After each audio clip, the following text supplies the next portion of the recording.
Kier Starmer's latest move has just exploded into a full-blown political and legal headache. In what many are calling a desperate attempt to rewrite the Brexit story, the Prime Minister is now trying to shift blame for Britain's economic troubles and even the migrant crisis onto one man. But the numbers, the evidence, and his own past words are already coming back to haunt him. Stay tuned, because this time Starmer's spin has officially collapsed. But first, hit the like button and subscribe to the channel for more. Keir Starmer is facing what can only be described as a legal and political nightmare after his attempt to rewrite the Brexit story and pin Britain's economic struggles on Nigel Farage has backfired spectacularly. In his latest spin operation, the Prime Minister has been preparing to blame upcoming tax rises not on his own government's decisions, but on Brexit itself, and more specifically on Farage. But that narrative is already unraveling as the facts, the numbers, and even Britain's recent economic performance contradict his claim. Starmer's team are reportedly gearing up to accuse Farage of easy sloganeering during the 2016 referendum, pointing to new Treasury linked forecasts suggesting Britain's economy would be £120 billion larger by 2035 if the UK had stayed in the EU. That claim, revealed by The Times, is now forming the backbone of Labour's renewed pro-EU messaging, an attempt to shift blame for sluggish growth and looming tax rises onto the decision to leave the bloc. But there's a problem. Those same forecasts arrive just as the Office for Budget Responsibility warns of a potential downgrade in productivity, not because of Brexit, but because of fiscal policy, labor costs, and low investment confidence inside the UK itself. Starmer has even tried to link Brexit to the Channel migrant crisis, suggesting in interviews that so-called Farage boats are the result of Britain's departure from the EU.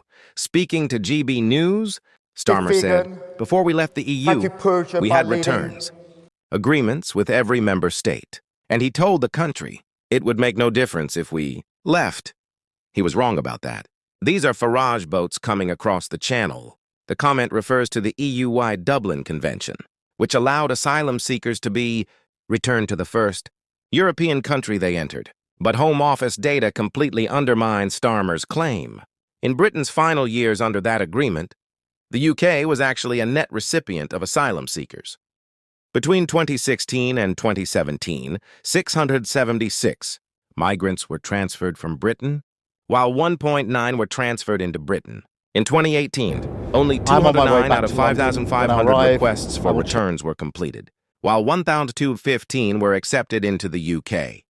By comparison, in 2015, Britain had returned 510 people and accepted just 131. So, the record clearly shows that even under EU rules, Britain's return system barely functioned. Yet Starmer continues to point the finger at Brexit and Farage rather than at his own border failures. It also overlooks the fact that it was Nigel Farage himself who first exposed the migrant crisis from the Kent coast back in 2020, when almost no mainstream media outlet was covering it. He warned even then that small boat crossings were spiraling out of control.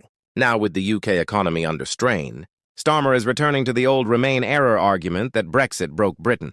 A new poll by pro-EU group Best for Britain claims 62% of voters think Brexit has been a failure. The top reason, the economy. But again, those numbers lack context. Because while Britain's growth has been sluggish, so too has Europe's. In the second quarter of 2025, Britain's GDP grew 0.3%, triple the Eurozone average of 0.1%. So for all the talk of Brexit damage, the data shows Britain actually outperforming much of the EU right now.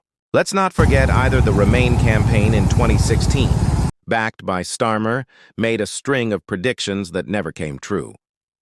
The Britain's Stronger In campaign claimed households would be 4,300 a year worse off after Brexit, a figure the Treasury itself later admitted was speculative. And George Osborne, then Chancellor, warned of an emergency budget if Britain voted leave, a budget that never happened. Now, nearly a decade later, Starmer's government is once again reviving those same scare lines, and in doing so, reigniting fears that Labour is quietly steering the UK back towards Brussels. Even Boris Johnson has taken aim at Kier Starmer, dubbing him the Man of Brussels earlier this year. Johnson warned that the Prime Minister's so-called EU reset risks turning Britain into a rule-taking, alignment-bound vassal state, an accusation that echoes across Westminster.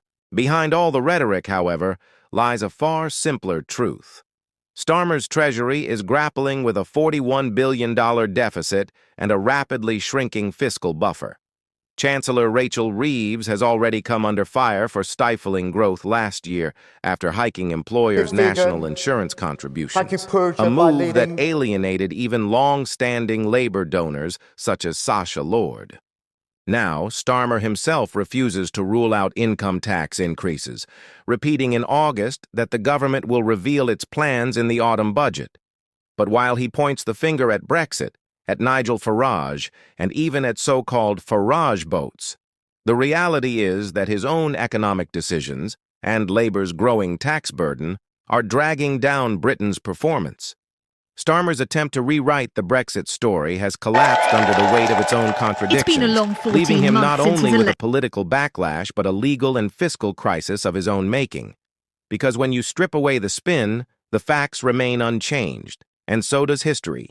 Britain's economic and social challenges today are not the fault of one referendum or one man. I'm on my way back They to are London. the product of choices made by those currently in power. Meanwhile, in a separate development, Reform UK leader Nigel Farage has reacted to a shocking case that's reignited debate over border control and migrant safety.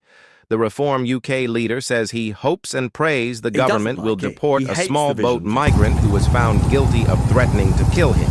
Farage appeared at Suffolk Crown Court yesterday, later releasing a 3-minute response video following the guilty verdict. Speaking on the campaign trail in Caerphilly, he said, "I just hope and pray that he is deported to Sweden to face this case.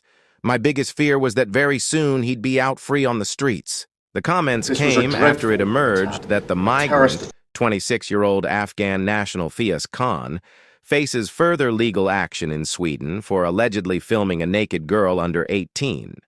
Farage explained, "The most frightening thing about this young man coming into our country is that we only discovered these things because someone sent me his videos, and I chose to expose them. Otherwise, he'd be walking around in your neighborhood right now if I hadn't made them public." Farage went on to warn that while some who cross the channel may be genuine asylum seekers, others, like Khan, pose a serious risk to the public, particularly to women and girls. Khan, also known by his TikTok alias Matapasa, has a large social media following of around 340,000. In one of his videos, he appears to address Farage directly, saying, "Englishman Nigel, don't talk science about me. I come to England because I want to marry your sister. I want to come to England to go pop." The 26-year-old, who sports an AK-47 tattoo on his face, made 10 failed attempts to reach Britain before finally crossing the Channel on October 31st last year. During his trial, Khan declined to give evidence, though jurors heard he had told police he didn't know who Nigel Farage was and never intended to harm anyone. After nearly 12 hours of deliberation, the jury at Suffolk Crown Court found him guilty of making a threat to kill. Farage later told the court the video had been pretty chilling, adding, "Given his proximity to guns and his fascination with them, I was genuinely worried." Prosecutor Peter Ratliff described the video as sinister and menacing, arguing it was far from a casual remark. But the defense countered that Khan was simply remonstrating in his own moronic, attention-seeking way, rather than issuing a genuine threat. The Metropolitan Police have since confirmed Khan will be sentenced on October 14th. In his follow-up statement, Farage used the incident to issue a broader warning about the UK's border crisis. "I don't believe this government has the guts to act," he said. "None of the people crossing the Channel should ever be free to walk our streets. They should be detained and deported. And if this case doesn't prove that, I don't know what will." The Reform UK leader concluded his message by urging viewers to stay engaged with the issue, adding a pointed reminder that immigration and border control remain central to Britain's political debate.